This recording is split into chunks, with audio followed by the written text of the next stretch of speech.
तो नमस्कार दोस्तों, बहुत बहुत स्वागत है मेरे चैनल पंकज आर्य में। तो दोस्तों, आज के वीडियो में मैं आपको पूरा एक्सप्लेन करने वाला हूँ अपना एयरटेल फाइबर का 1 ईयर कंप्लीट रिव्यू।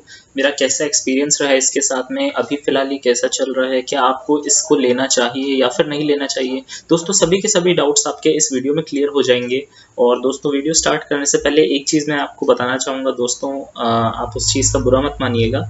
तो दोस्तों, मैं अपना यूट्यूब स्टूडियो पर ऐसे ही सर्फ कर रहा था, तो मैंने देखा कि 99% व्यूअर्स ने सब्सक्राइब नहीं किया हुआ है, सिर्फ 1% व्यूअर्स ने सब्सक्राइब किया हुआ है। तो दोस्तों, प्लीज़ चैनल को सब्सक्राइब कर लीजिए दोस्तों, इससे काफ़ी मोटिवेशन मिलती है। और आप सभी का प्यार और सपोर्ट तो दोस्तों हमेशा से ही बना रहा है, ऐसे ही फ्यूचर में भी बनाए रखिएगा दोस्तों। तो दोस्तों, वीडियो को स्टार्ट करते हैं। तो दोस्तों, जैसा कि मैं आपको बता रहा हूँ कि मैं आपको पूरा का पूरा 1 ईयर का रिव्यू देने वाला हूँ। और सबसे पहले मैं आपको बता दूं कि मैंने इसको परचेज़ किया था दोस्तों, एयरटेल फाइबर को 13 जून 2020 को, यानी कि लगभग 1 साल हो गया है। आज 5 जून है, लेकिन मैंने 13 जून को परचेज़ किया था। तो लगभग 1 साल हो गया है मुझे इसको यूज़ करते हुए। तो आई थिंक कि मैं एलिजिबल हूँ ये चीज़ बताने के लिए कि मैं अपना मेरा एक्सपीरियंस कैसा रहा है इसके साथ में, और वगैरह वगैरह सभी बातें हम लोग डिस्कस करेंगे दोस्तों। तो दोस्तों, जून 2020 से पहले तक, जैसा कि आपको मेरे चैनल पे मिल जाएगा, मैं कॉपर ब्रॉडबैंड का प्लान यूज़ कर रहा था और मैंने उससे रिलेटेड कुछ वीडियोस भी बनाए थे, आप उसको कैसे बाय कर सकते हैं एटसेट्रा। लेकिन जैसा कि आप जानते हैं कि अब लगभग सभी जगह फाइबर का नेटवर्क फैल चुका है। अभी बहुत सी जगह में ये काम होना बाकी है, लेकिन अधिकतम जगह में आपको फाइबर प्लान सब मिल जाएंगे, एयरटेल के ही नहीं, जियो के भी, और भी दूसरे जो प्रोवाइडर्स हैं लाइक BSNL और जो भी दूसरे प्रोवाइडर्स होते हैं। तो अगर आप भी फाइबर यूज़ करना चाहते हैं तो आप फाइबर यूज़ कर सकते हैं, बिकॉज ये अपडेटेड टेक्नोलॉजी है।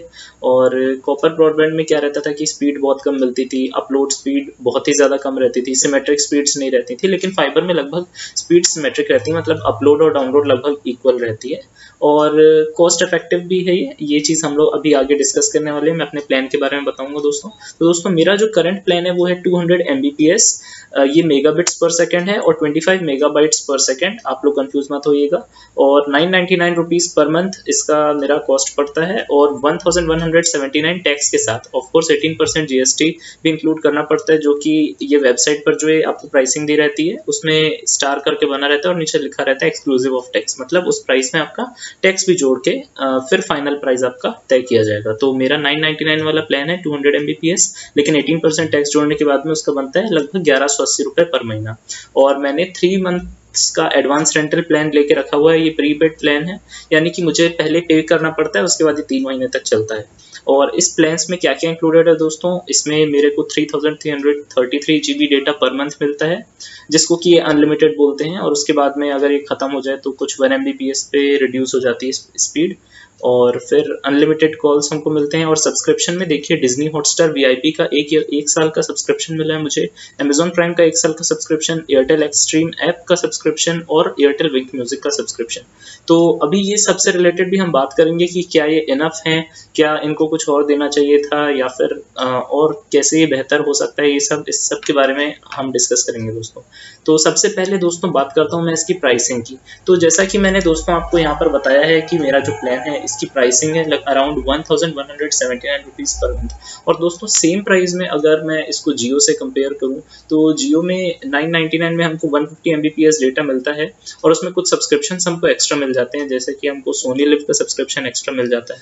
तो दोस्तों, अगर प्राइसिंग की मैं पर्सनली बात करूँ तो मुझे प्राइसिंग ठीक लगी, लेकिन अगर ये इसको थोड़ा सा और कम कर सकते थे तो ये थोड़ा सा और एग्रेसिव हो सकता था। बिकॉज अगर कंपैरेटिवली देखा जाए तो जियो के कंपैरिजन में ये स्पीड ज़्यादा दे रहे हैं, लेकिन सब्सक्रिप्शन हमको जैसे सोनी लिव की नहीं मिल रही है। और भी हालांकि इन्होंने जो एयरटेल एक्सट्रीम ऐप की सब्सक्रिप्शन दी है, इसी के अंदर हमको 7-8 ऐप्स की मिला जुला कर सब्सक्रिप्शन मिल जाती है, जैसे कि हंगामा, प्ले, और ऐसे ऐसे कुछ होते हैं ना जो जियो में अलग से बने रहते हैं, जैसे कि सन NXT, वूट, ये सब इसी में मिली जुली रहती है। तो वो अलग से सब्सक्रिप्शन में नहीं मानता मैं उनको, मतलब कि होते हैं, लेकिन ये इसी में इंटीग्रेट कर दिया गया है। और जियो उनको क्या अलग अलग बताता है ताकि ज़्यादा ऐप्स दिखें उसमें। लेकिन जियो ने सोनी लिव की दी है। और साथ ही साथ अभी आगे आपको एक और चीज़ बताऊंगा जो कि एयरटेल एक्सट्रीम ऐप से हटा दी गई है, जो कि मुझे बिल्कुल ही पसंद नहीं आई। तो प्राइसिंग मैं कहूँगा ठीक है। अब अभी फ़िलहाल का सिनेरियो के हिसाब से तो प्राइस रिड्यूस होते हुए नहीं दिख रहा है, तो प्राइस के हिसाब से ठीक-ठाक है। इन्होंने अनलिमिटेड कर दिया था अभी 6 या 7 महीने पहले, जो कि इन्होंने ठीक किया था। नहीं तो पहले इसमें सिर्फ लिमिटेड ही डेटा मिलता था, जो कि बहुत गड़बड़ वाली बात थी। सेकंड बात करता हूँ मैं दोस्तों स्पीड्स की, जो कि सबसे मेन प्रायोरिटी होती है। अगर आप इंटरनेट लेते हैं 200 एमबीपीएस स्पीड का, तो आप एक्सपेक्ट करते हैं कि मोस्ट ऑफ द टाइम, लगभग ऑल ऑफ द टाइम आपको अच्छे से अच्छी स्पीड मिले। आपको 200 एमबीपीएस की स्पीड लगभग मिलती ही रहे कांस्टेंट। इसीलिए आप बेसिकली ब्रॉडबैंड प्लान लेते हैं ताकि आपको कांस्टेंट स्पीड मिले। और आप ये भी नहीं चाहते कि अलग अलग डे टाइम में इसकी स्पीड कम ज़्यादा मेंटेनेंस की प्रॉब्लम। और उसके चलते कई सारे सर्विस प्रोवाइडर्स में क्या होता है, आपको कम प्राइस में इंटरनेट प्रोवाइड तो कर देते हैं, लेकिन उनमें बोलते हैं मेंटेनेंस इतना ज़्यादा लगता है उनको, कई बार दिन भर इंटरनेट बंद रहता है। तो ये सब इश्यूज़ मैं कहूँगा एयरटेल में बिल्कुल भी नहीं है। और इस मामले में मैं कहूँगा कि बिल्कुल भी प्रॉब्लम नहीं आई मुझे अभी तक। तो स्पीड इसकी कभी भी ऐसे कम नहीं हुई है। मैं आपको अभी एक लाइव स्पीड टेस्ट भी करके दिखा देता हूँ अपने फ़ोन में। मैं अपने वेबकैम में दिखाऊंगा, क्योंकि क्या है कि पीसी में रिसोर्सेज यूज़ हो रहे हैं, तो इसमें थोड़ा पीसी हैंग होने लगेगा। तो मैं अभी स्पीड टेस्ट को रन करता हूँ और मैं 5 गीगाहर्ट्ज़ वाले बैंड से कनेक्टेड हूँ। तो मैं आपको स्पीड बताता हूँ। ये देखिए मैंने स्टार्ट कर दिया है, आपको शायद स्क्रीन पर दिख रहा होगा। आप देख सकते हैं कि 206 207 मुझे अभी स्पीड मिल रही है, डाउनलोड स्पीड अगर देखा जाए तो। और ये डाउनलोड स्पीड थी और ये अपलोड स्पीड हो रही है अब। तो अपलोड स्पीड भी आप देख सकते हैं अच्छी खासी 200 से ऊपर ही मिल रही है। तो इसका सिनेरियो ऐसा ही है, आपको हमेशा ही इतनी स्पीड तो लगभग मिलेगी ही मिलेगी। देखिए यहाँ पर 211 डाउनलोड स्पीड रिजल्ट आया और 223 अपलोड स्पीड का रिजल्ट आया, ये आप देख सकते हैं। तो दोस्तों स्पीड के मामले में कहूँगा बिल्कुल कोई भी परेशानी नहीं है। बेझिझक एयरटेल को मैं काफ़ी समय से यूज़ कर रहा हूँ और मेरा एक्सपीरियंस तो यही कहता है कि फाइबर प्लान्स में स्पीड की कोई प्रॉब्लम नहीं है। इससे पहले मैं कॉपर प्लान यूज़ करता था, उसमें ज़रूर प्रॉब्लम इसलिए आती थी क्योंकि कॉपर जो रहता है उसमें बहुत ज़्यादा प्रॉब्लम्स हो जाती हैं कई बार। जैसे कि अगर वेदर ख़राब होता है तो उसके चलते कुछ प्रॉब्लम हो जाती है, तो बार बार सर्विस इंजीनियर को बुलाना पड़ता था। फिर वो कुछ यहाँ से जो डीपी बॉक्स होता है वहाँ को उसको खोल के देखते थे, चेक करते थे। ये सब जो झंझट रहते हैं ये आपके फाइबर प्लान्स में नहीं रहते। आप किसी भी कंपनी का फाइबर प्लान लें, अच्छी रेप्यूटेड कंपनी का, जिनकी सर्विसिंग अच्छी हो, तो ये सब प्रॉब्लम्स आपको नहीं देखने को मिलेंगी। तो अगर आप किसी भी कंपनी का फाइबर प्लान खरीदते हैं तो आपको सबसे पहले तो ये मालूम कर लेना चाहिए, अगर उसके कोई पुराने यूज़र्स हैं उनसे, कि स्पीड आपको कैसे मिलती है। क्योंकि हो सकता है कि मेरे एरिया में एयरटेल अच्छा हो, कहीं पर किसी को प्रॉब्लम आ रही हो। तो ये चीज़ें ऐसी हैं कि एरिया टू एरिया वेरी करती हैं। कस्टमर सपोर्ट भी बहुत वेरी करता है, जिसके बारे में हम आगे बात करेंगे।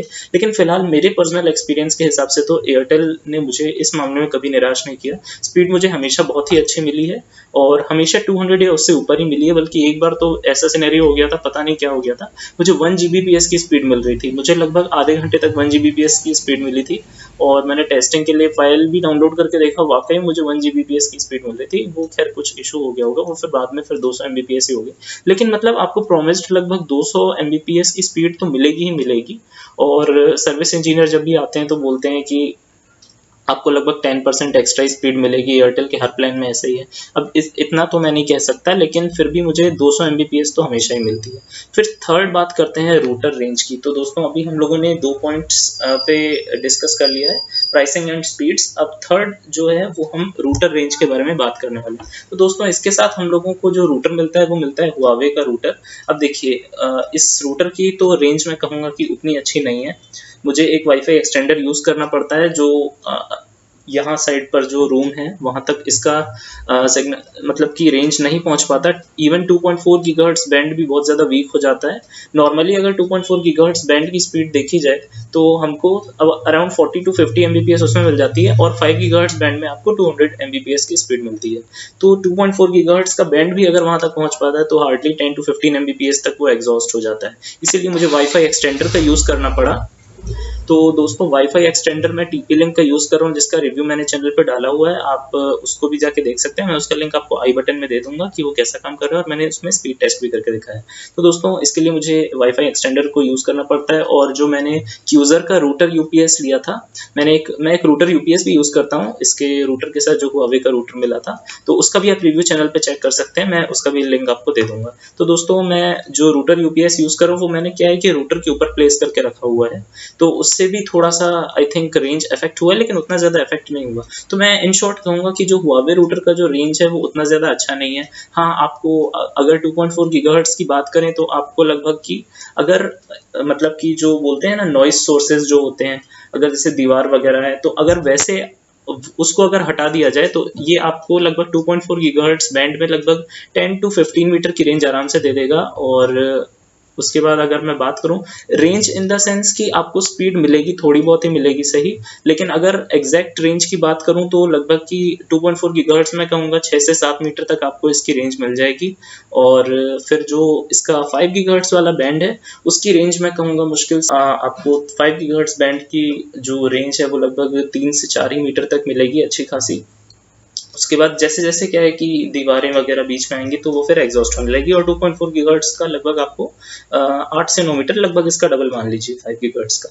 तो रूटर रेंज की बात हो गई दोस्तों। नेक्स्ट बात करते हैं हम लोग OTT सब्सक्रिप्शन की। और दोस्तों मैं बता दूं आप अपना रूटर भी यूज़ कर सकते हैं, ऐसा कुछ नहीं है, लेकिन क्या है कि आपको जब एयरटेल साथ ही में रूटर देता है तो अगर आपको कोई प्रॉब्लम नहीं है तो आप इसको भी यूज़ कर सकते हैं। मेरे को जो प्रॉब्लम हो रही थी वो मैंने अपनी वाईफाई रेंज एक्सटेंडर से सॉल्व कर ली है। बाकी अगर आपको लगे तो आप दूसरा रूटर भी परचेज कर सकते हैं कोई अच्छे रेंज वाला। फिर नेक्स्ट बात करते हैं हम लोग OTT सब्सक्रिप्शन की। तो दोस्तों OTT सब्सक्रिप्शन के मामले में बोला जाए तो मैं तो फिलहाल उतना ज़्यादा OTT कंटेंट को व्यू करता नहीं हूँ, क्योंकि प्राइमरीली मैं अपने इंटरनेट को ये यूट्यूब सर्फिंग और जो हमारी ऑनलाइन क्लासेस वगैरह होती हैं उसके लिए, और यही सब ये यूट्यूब वीडियोस अपलोड वगैरह करने के लिए, तो इन सब चीज़ों के लिए करता हूँ। तो मैं कहूँगा कि मुझे तो फिलहाल कोई शिकायत नहीं है। जितना भी OTT सब्सक्रिप्शन इन्होंने, हाँ Disney plus Hotstar VIP subscription दिया था तो वो मैंने फिलहाल यूज़ कर लिया है। अमेजॉन प्राइम सब्सक्रिप्शन दिया था वो भी मैंने यूज़ कर लिया। दोनों का 1 ईयर का सब्सक्रिप्शन है, वो भी कैसे करते हैं सबका भी वीडियो मैंने अपने चैनल पर डाला हुआ है दोस्तों, आप ज़रूर उसको चेक करिएगा। तो OTT सब्सक्रिप्शन के मामले में मैं कहूँगा कि ठीक ठाक है, लेकिन अगर मैं ये चीज़ बोलूँगा कि अगर आप मतलब कि बहुत ज़्यादा OTT कंटेंट वगैरह देखते हैं, जैसे कि आपको सोनी लिव भी देखना है, आप नेटफ्लिक्स वगैरह भी स्ट्रीमिंग करते हैं, तो फिलहाल इस प्लान के साथ में तो जियो में भी आपको नेटफ्लिक्स नहीं देता, और अमेजोन के तो किसी भी प्लान में लगभग आपको नेटफ्लिक्स सब्सक्रिप्शन नहीं मिलता है। तो इसमें इन्होंने सोनी लिव का सब्सक्रिप्शन नहीं दिया है। और बाकी एयरटेल एक्सट्रीम जो ऐप है इसमें से इन्होंने सोनी के भी लाइव चैनल्स पूरे हटा दिए हैं, तो ये चीज़ मेरे को उतनी अच्छी नहीं लगी। पहले इन्होंने ZEE5 ऐप का भी सब्सक्रिप्शन दिया था एयरटेल वालों ने, लेकिन फिर उसको भी हटा दिया। तो ना OTT के मामले में कहीं ना कहीं एयरटेल काफ़ी पीछे चल रहा है मेरे हिसाब से as compare to Jio Fiber. तो अगर आप प्राइमरीली इसको सिर्फ इंटरनेट के लिए, प्योरली इंटरनेट के लिए यूज़ करना चाहते हैं, ज़्यादा OTT वगैरह आपको उतना मैटर नहीं करता, तो आप एयरटेल ले लीजिएगा। अदरवाइज मैं रिकमेंड करूंगा कि फिर आप जियो की तरफ जाइए, लेकिन ओनली इन द केस अगर आप उस एरिया में आपका कस्टमर सपोर्ट वगैरह काफ़ी अच्छा हो, जो चीज़ बहुत ज़्यादा इंपॉर्टेंट हो जाती है। क्यों हो जाती है वो मैं अभी आपको बताऊंगा। तो आप ये चीज़ भी कंफर्म कर लीजिएगा। और अगर आप एक हार्डकोर OTT व्यूअर हैं तो फिर आप उस केस में फिर कोई अच्छा प्लान लीजिएगा जियो फाइबर का, जिसमें आपको नेटफ्लिक्स वगैरह भी मिल जाता है, तो आप उसको यूज़ करते हैं। और बाकी अगर आप अलग से परचेज करते हैं फिर तो कोई प्रॉब्लम वाली बात ही नहीं है। बाकी आपको इंटरनेट स्पीड तो काफ़ी अच्छी मिल ही रही है, जैसा कि मैंने अभी आपको बताया है। अगर मैं बात करूं डाउनलोड की चाहे अपलोड की, दोनों स्पीड काफ़ी अच्छी हैं। और OTT सब्सक्रिप्शन के मामले में मेरे हिसाब से एयरटेल जियो से बहुत पीछे चल रहा है। तो OTT सब्सक्रिप्शन की बात हुई दोस्तों। यहाँ पर नेक्स्ट आता है कस्टमर केयर। तो कस्टमर केयर मैं कहूँगा एयरटेल ने काफ़ी इम्प्रूव किया है ओवर द टाइम। पहले क्या होता था कि मैनुअली जो इनके जो एयरटेल एग्जीक्यूटिव इंजीनियर्स होते हैं, अगर कोई लाइन में प्रॉब्लम हो जाती थी, फॉर एग्जांपल मैं अपना एक्सपीरियंस शेयर करूँ तो अभी तक मेरे को सिर्फ 2 बार ही कस्टमर केयर पे कॉल करना पड़ा जब मेरा इंटरनेट बंद हो गया था। वो भी किस लिए बंद हुआ था मैं आपको बताता हूँ। एक्चुअल में क्या होता है कि जहाँ से मेरा जो ये लाइन आया हुआ है, मतलब जो खंभा होता है वहाँ पर हमारा जो DP बॉक्स होता है मेन, वहाँ से इंस्टॉल होता है। तो वहाँ पर बेसिकली क्या होता है कि 2 बार क्या हुआ कि जो ऑक्स होते हैं ना, वो वहाँ पर ऐसे खुजला रहे थे, तो बहुत तेजी से खुजलाने के कारण, और जो तार था वो थोड़ा नीचे से गया था, तो उनके सींग में फंस के वो तार शायद टूट गया होगा।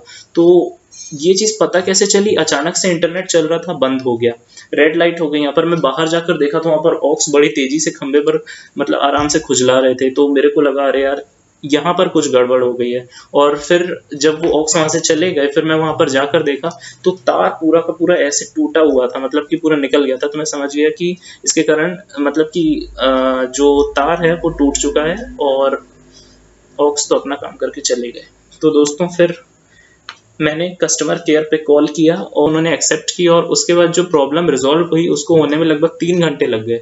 तो मैं थोड़ा सा अपसेट था कि यार इतनी छोटी सी प्रॉब्लम थी लेकिन उन्होंने आने में 3 घंटे कर दिए। फिर उसके बाद लगभग 6 महीने के बाद में सेम प्रॉब्लम दोस्तों, सेम टू सेम प्रॉब्लम फिर से हुई। फिर से कोई ऑक्स वहाँ पर खुजला रहे थे और वहाँ पर से फिर से तार टूट गया। मैं फिर से गया और फिर से देखता हूँ कि तार पूरा का पूरा टूटा पड़ा हुआ है। तो फिर से मैंने कस्टमर केयर को कॉल किया, लेकिन इस बार किसी ने भी कॉल नहीं उठाया। पूरा का पूरा ऑटोमेटेड सिस्टम था।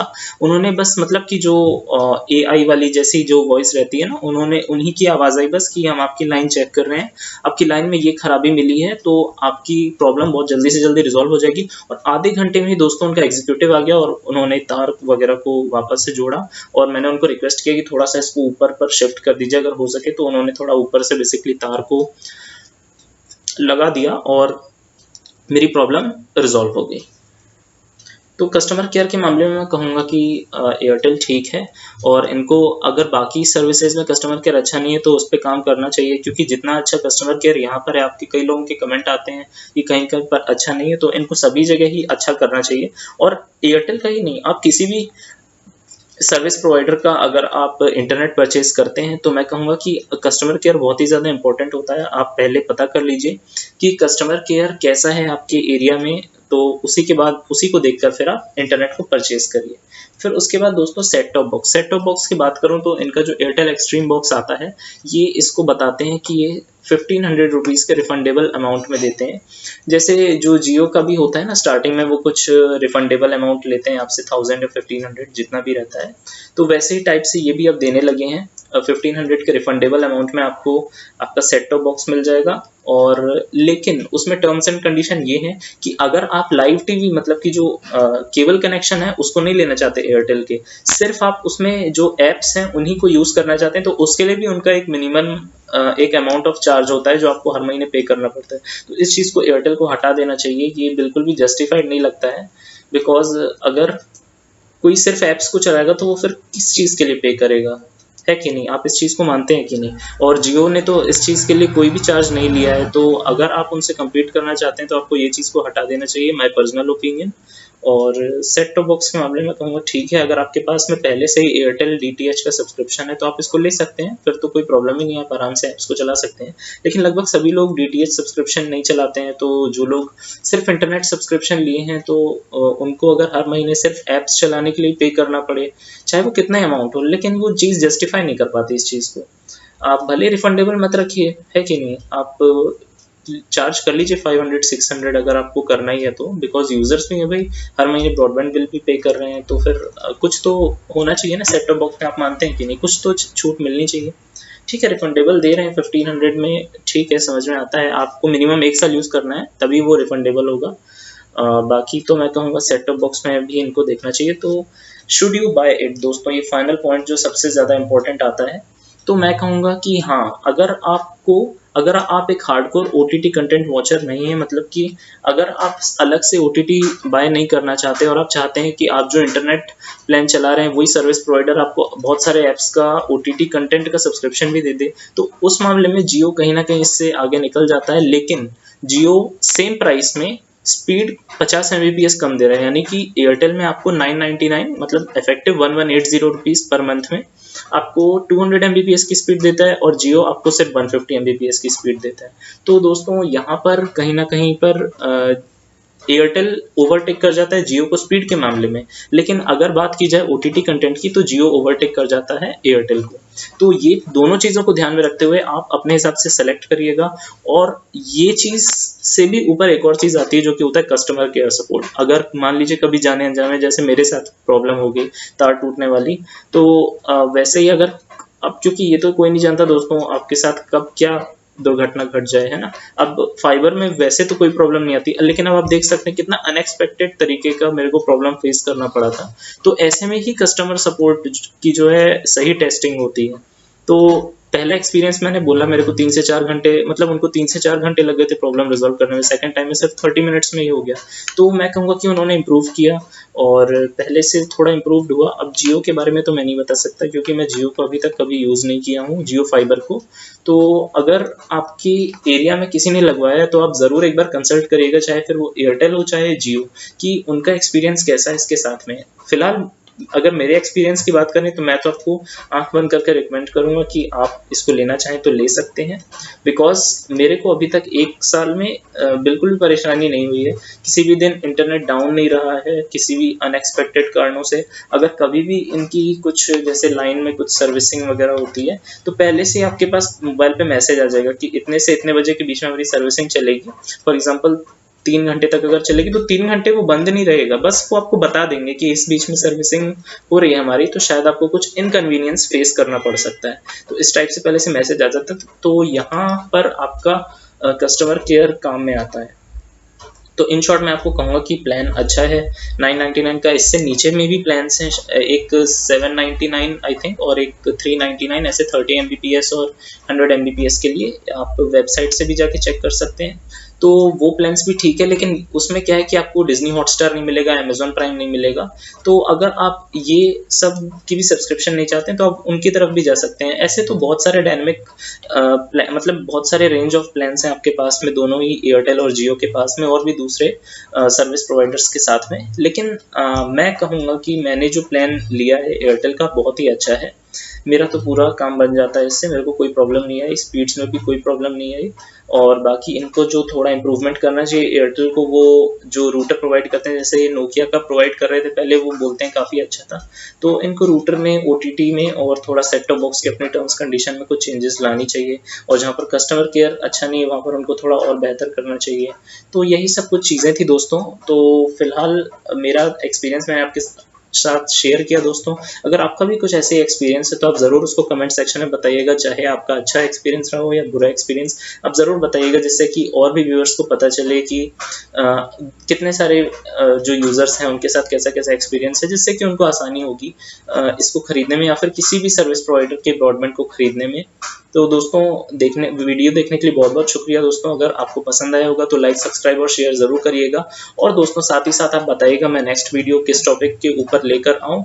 तो फिर मिलते हैं दोस्तों अगले वीडियो में। थैंक यू दोस्तों।